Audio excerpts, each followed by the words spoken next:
Que bom estarmos juntos em mais um programa Profetizando Vida. Que bom poder entrar na sua casa, entrar no seu coração, onde quer que você esteja, para compartilhar com você palavras de vida, palavras de paz, palavras de esperança. Esse é o Evangelho. O Evangelho é a boa notícia de que o Filho de Deus se fez carne, habitou entre nós e por causa dele nós somos perdoados, somos aceitos por Deus. E isso leva de nós todo medo, toda condenação, todo julgo embora, para que possamos viver a vida plena, a vida abundante que o Senhor Jesus conquistou para cada um de nós. E vivermos uma vida abundante significa termos uma espiritualidade saudável. Temos uma espiritualidade baseada em princípios saudáveis. Nós podemos ter espiritualidade baseada em princípios que não são saudáveis, não é mesmo? Quando você olha para alguém que vive numa falsa religião, essa pessoa tem uma espiritualidade, mas a espiritualidade dela está baseada em princípios que não são saudáveis. Quando você vê alguém que vive, atrelado a seitas de mistério, a seitas ocultas, a bruxaria, você vai ver que essa pessoa tem uma espiritualidade. Pessoas que vivem no satanismo, essas pessoas têm uma espiritualidade, mas é uma espiritualidade tão equivocada que mais traz malefícios do que benefícios. Agora, nós também podemos, infelizmente, termos uma espiritualidade supostamente cristã que, na verdade, não tem nada de Cristo, não tem nada a ver com os princípios de Cristo. É por isso que é importante nós voltarmos a princípios saudáveis. Uma das coisas tão importantes para nós sabermos para onde estamos indo é saber de onde nós saímos, não é verdade?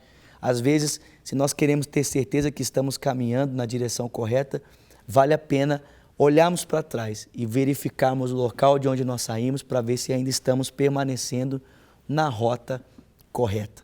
Por isso, nós temos aqui nesses poucos dias olhado um pouquinho para a história da igreja e percebido ali através da vida de Lutero princípios tão importantes que podem nortear nossa espiritualidade, que nós conhecemos como os solas da Reforma Protestante. É bem verdade que esse conceito foi formulado posteriormente pelos pós-reformadores, mas nós estamos aqui nos utilizando deles para termos uma espiritualidade mais parecida com os moldes que o próprio Jesus estabeleceu para cada um de nós. Já falamos aqui sobre a importância da Escritura, sobre a singularidade da pessoa de Cristo e hoje eu quero falar com você sobre a importância da graça de Deus. E por que a graça é tão importante? A graça é tão importante porque o pecado nos deixou numa condição de que nós não podíamos fazermos nada a nosso respeito diante de Deus. O apóstolo Paulo afirma em Efésios capítulo 2, versículo 11, lembrai-vos de que outrora vocês estavam mortos nos seus delitos e pecados. Preste atenção, Paulo não diz que nós estávamos doentes dos nossos delitos e pecados. Porque alguém doente ainda é possível fazer alguma coisa por essa pessoa, não é verdade? Às vezes você está gripado, a gripe é uma doença. Você espera o ciclo do vírus terminar e você está bom de novo. Ou até mesmo uma doença mais grave. Existem doenças que infelizmente não têm cura e acabam levando pessoas à morte. Mas existem outras doenças que, por mais terríveis que elas pareçam, um tratamento devido ou uma intervenção cirúrgica podem livrar essas pessoas do seu quadro de enfermidade. Mas Paulo, ele não usa a palavra enfermos, ele não usa a palavra doentes, ele diz, vocês estavam mortos. E estar morto significa que não havia nada que nós podíamos fazer diante de Deus pela nossa salvação, pela nossa vida. Ele diz, vocês estavam mortos nos seus delitos e pecados. E nisso vocês costumavam a viver, seguindo o curso desse mundo, o príncipe da potestade do ar, o espírito que opera agora nos que vivem na desobediência. Olha só, a morte que Paulo diz que nós experimentávamos, ela não é percebida pelo estetoscópio ou por um exame do coração. Não. A morte que Paulo diz que nós experimentávamos, ela é medida pelos parâmetros da lei. Nós olhamos para a nossa vida, segundo os parâmetros da palavra de Deus, e a gente percebe que a gente está muito longe de viver conforme Deus deseja que a gente viva. E aí Paulo diz que a gente vive segundo o curso desse mundo, segundo o príncipe da potestade do ar, segundo o espírito que opera agora nas pessoas que vivem na desobediência. Que entre eles, todos nós andávamos, seguindo as vontades da carne, dos pensamentos, e que nós éramos, por natureza, merecedores da ira de Deus. Mas Paulo diz que Deus, que é rico em misericórdia, no verso 4 de Efésios 2, pelo seu grande amor com o qual nos amou, estando nós ainda mortos nos nossos delitos e pecados, Ele nos deu vida juntamente com Cristo. E Ele diz, pela graça sois salvos. O que isso significa? O que significa que aquilo que nós não podíamos fazer a respeito da nossa salvação, Cristo fez por nós. Nós não podíamos fazer nada, nem eu, nem você. Por melhor que você possa parecer aos seus olhos, você era inapto para isso.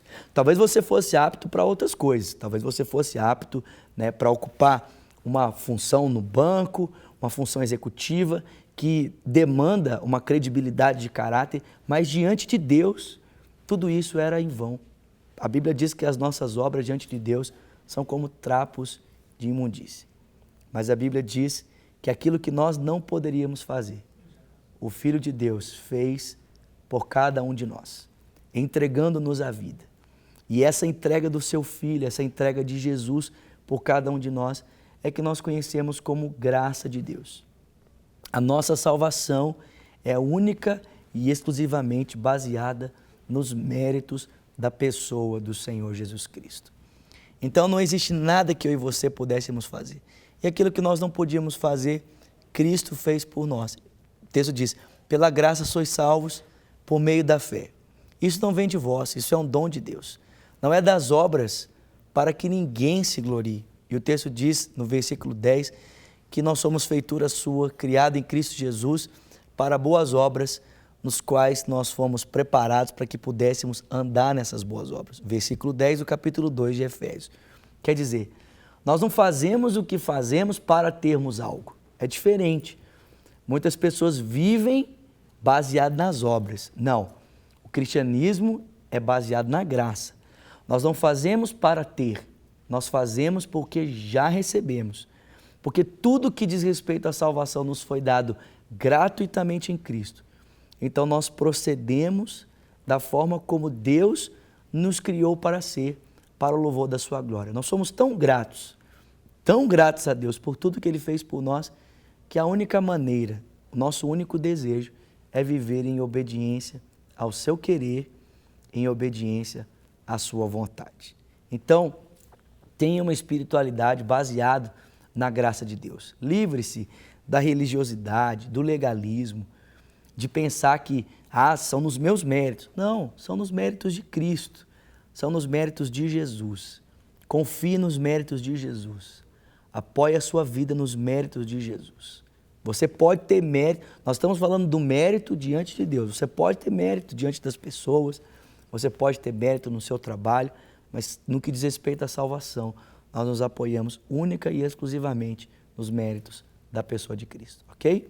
Está aí na nossa tela o telefone da paz, 3429-9550. Você pode ligar para nós, será um prazer servi-lo através da oração, de um conselho, até mesmo através de um esclarecimento daquilo que nós temos falado, tá bom? Espero encontrar você no nosso próximo programa. Que Deus te abençoe ricamente. Nós estaremos aqui para mais uma vez profetizarmos vida. Deus te abençoe e até lá.